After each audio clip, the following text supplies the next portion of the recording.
ጉግል የተሰረቁ ሞባይል ቀፎዎችን ዳግም እንዳይሰሩ የሚያደርግ ፈጠራ መተግበሩን ገለጸ።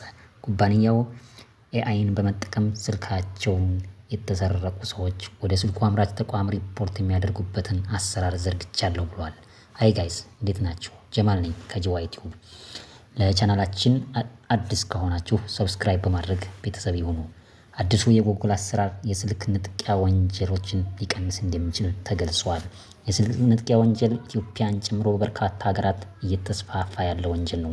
የብሪታንያን መዲና በሆነችው ለንደን ይህ ወንጀል አሳሳቢ ሆኗል።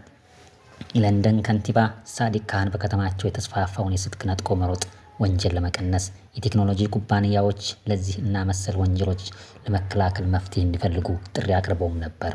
ጉግል ለዚህ ወንጀል መልስ በሚል በሰው ሰራሽ አስተውሎት የታገዘ ቴክኖሎጂ ይፋ ማድረጉን አስታውቋል። ይህ ቴክኖሎጂ ሰዎች ስልካቸውን በስርቆት ሲያጡ ለስልክ ቀፎ አምራች ድርጅቱ ወዲያውኑ ማመልከት የሚችሉበትን ስርዓት ዘርግቷል ተብሏል።